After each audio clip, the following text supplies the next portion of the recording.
अहमदनगरमधील या 4 मतदारसंघात भाजपचे दिग्गज फुटणार. महायुती आली टेन्शनमध्ये. नमस्कार, सोशल चर्चामध्ये आपलं स्वागत आहे. विधानसभा निवडणुका 2 महिन्यांवर येऊन ठेपल्या आहेत. विविध मतदारसंघात दिग्गज तयारीला लागलेत.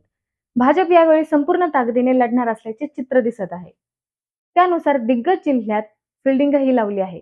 परंतु हे चित्र जरी एकीकडे दिसत असलं तरी दुसरीकडे मात्र भाजपमध्ये अंतर्गत बंडाळी गटबाजी वाढली आहे. त्यामुळे अहमदनगर जिल्ह्यात भाजप महायुतीचे सर्वाधिक आमदार निवडून आणायचे याबाबत यांनी राधाकृष्ण विखे पाटील, आमदार पंकजा मुंडे इत्यादींसह दिग्गज तयारीला लागले आहेत.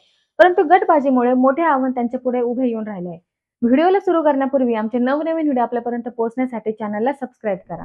श्रीगोंद्यात देखील भाजपला गटबाजी दिसते. येथे सुवर्ण पाचपुते यांनी जाहीरपणे आमदारकीसाठी दंड थोपटले आहेत. त्या अगदी जुन्या भाजप कार्यकर्त्यांपैकी एक आहेत. एकनिष्ठ कार्यकर्त्यांना यावेळी न्याय मिळेल व तिकीट मला मिळेल असे ते म्हणतायत. शिर्डीत मंत्री विखे पाटील यांच्या मतदारसंघात देखील अशी स्थिती आहे. प्रभाताई घोगरे असतील किंवा राजेंद्र पिपाडा असतील, हे भाजपचेच नेते आहेत. तरी देखील त्यांनी सध्या विखेंविरोधात भूमिका घेतलेली आहे. कोपरगावमध्ये विवेक कोल्हे हे भाजपचे माजी आमदार स्नेहलता कोल्हे यांचे चिरंजीव. परंतु सध्या भाजपमध्येच असले तरी भविष्यात ते कोणता स्टँड घेतील याबाबत देखील साशंकता आहे. शेवगाव पाथर्डी या विधानसभा मतदारसंघातून भाजपतर्फे विधानसभेची उमेदवारी मिळावी असा दावा भाजपचे माजी जिल्हाध्यक्ष तथा विद्यमान प्रदेश चिटणीस अरुण मुंडे यांनी केला असून या संदर्भात शेवगाव येथे दिनांक 24 ऑगस्ट रोजी शेवगाव व पाथर्डी तालुक्यातील भाजप कार्यकर्त्यांचा मेळावा आयोजित करण्यात आल्याने भाजपच्या राजकीय वर्तुळात खळबळ उडाली आहे. या संदर्भात नियोजन करण्यासाठी मंगळवारी शेवगाव येथे शेवगाव तालुक्यातील भाजप व मित्र पक्षांच्या प्रमुख पदाधिकाऱ्यांची बैठक झाली. या मतदारसंघात मोनिका राजळे या भाजपच्या विद्यमान आमदार असून त्यांच्या विरोधात मुंडे यांनी उघडपणे दंड थोपटले आहेत.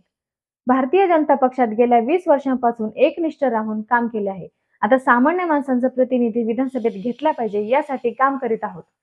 शेवगाव इथं 24 ऑगस्ट रोजी होणाऱ्या निष्ठावंत व भाजपच्या जुन्या कार्यकर्त्यांच्या मेळाव्यास उपस्थित राहा. आमची भूमिका स्पष्ट करू असे आवाहन भाजपा ओबीसी सेलचे जिल्हाध्यक्ष गोकुळभाऊ दौंड यांनी केले आहे. भारतीय जनता पक्षाच्या शेवगाव येथील मेळाव्याच्या तयारीसाठी पाथर्डी येथे बुधवारी गोकुळ दौंड यांच्या जनसंपर्क कार्यालयात कार्यकर्त्यांची बैठक पार पाडली. तर मंडळी, तुम्हाला काय वाटतं हे आम्हाला कमेंट करून नक्की सांगा. आणि जर तुम्ही हा व्हिडिओ फेसबुक आणि इंस्टाग्रामवर पाहत असाल तर आम्हाला नक्की फॉलो करा, म्हणजे आमचे येणारे नवनवीन व्हिडिओ तुमच्यापर्यंत पोहोचतील.